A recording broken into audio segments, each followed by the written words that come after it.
guys, welcome back to my channel. Myself Vartika Shukla, a first year MBBS student, and I make videos on topics what interest me and which can help you guys at the same time. And now we are going to talk about the things which you have to keep in mind, या वो points जो आपको पता होने चाहिए before taking admission into any medical university in Russia. And now I'm going to divide this video into 5 sections, and after that I will be discussing each and every point separately. So our first point would be studies in Russia. Like यहाँ पे कैसी पढ़ाई होती है, क्या curriculum follow होता है और हमें पढ़ना कैसे है. So as per the NMC guidelines, the whole MBBS course is of 6 years and you have to do 1 year of internship after that, and also you have to check that the mode of education of your university should be English as per the NMC guidelines again. And after that you have to study very thoroughly in college. You don't have to miss any classes. So our next point would be things to pack, कि आपको यहाँ आने से पहले packing क्या क्या करनी है. तो let me tell you first कि यहाँ पे जो भी 90% डेली यूज़ की चीज़ें होती हैं सब रीज़नेबल प्राइसेस पे आपको मिल जाएगा ऑलरेडी. तो जो बेसिक चीज़ें आपको लेके आनी है वो है आपके नॉर्मल कपड़े, थर्मल्स, एंड आपको बर्तन में स्पेसिफिकली कुकर लेके आना पड़ेगा, बिकॉज यहाँ पे सारे यूटेंसिल्स ऑलमोस्ट मिल जाते हैं बट कुकर यहाँ पे नहीं मिलता है. And you have to make sure कि अगर आपकी कोई मेडिसिन चल रही है तो आप वो मेडिसिन लेके आओ. और मोस्ट इम्पॉर्टेंट, आपको इंडिया के मसाले लेके आने हैं, बिकॉज़ यहाँ पे कोई भी मसाला जो हम इंडिया में यूज़ करते हैं वो यहाँ पे नहीं बिकते हैं. तो you have to make sure कि आप मसाले जो भी आपके घर में यूज़ होते हैं वो आप लेकर आओ. बट स्टिल पैकिंग कैसे करनी है is the most confusing part before coming here. तो आई विल मेक श्योर कि पिन कमेंट में मैं वो सारी चीज़ें डाल दूँ, तो मेक श्योर कि आप पिन कमेंट चेक करो. And now talking about a third point, that is winters in Russia. तो जितने भी पेरेंट्स होते हैं रशिया में एडमिशन कराने से पहले उनका मेन कंसर्न यही होता है कि जहाँ पे -30 -40 टेम्परेचर जा रहा है वहाँ पे हमारा बच्चा सर्वाइव कैसे करेगा. तो उसके लिए भी सॉल्यूशंस होते हैं, because people are also living here, वो भी ह्यूमंस हैं. तो यहाँ पे जो हमारे हॉस्टल्स होते हैं वो सेंट्रलाइज्ड हीटर लगे हुए होते हैं उनमें. तो बाहर अभी मुझे अगर जाना हो तो मुझे विंटर जैकेट, स्कार्फ और शूज़, बूट सब पहन के जाना पड़ेगा. बट अभी जैसे हम अंदर बैठे होते हैं तो हम normal T shirt, normal shirts में जैसे नॉर्मल रूम टेम्परेचर होता है बस वैसा ही नॉर्मल हॉस्टल में टेम्परेचर होता है. And it is not just about our hostel कि मतलब हमारे ही हॉस्टल में सेंट्रलाइज हीटर्स हमारे लिए स्पेशली लगे हुए हैं.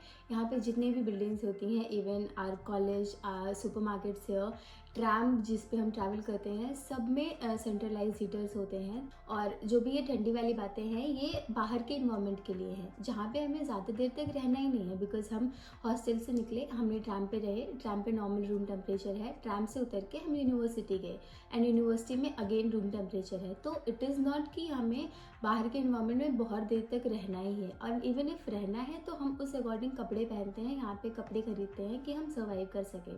तो it is not something like कि हम यहाँ पे सर्वाइव नहीं कर सकते हैं और यहाँ पे बच्चे मर ही जाते हैं. एकदम कोई नहीं मरता, सब नॉर्मल रहते हैं, सब नॉर्मल पढ़ाई करके 6-6 साल पढ़ के यहाँ से डिग्री लेके जाते हैं. तो ऐसा कुछ भी नहीं है. So talking about the fourth point, that is language barrier, कि क्या यहाँ पे रशियन सीखना कंपलसरी है और अगर सीखनी है तो कहाँ से सीखेंगे.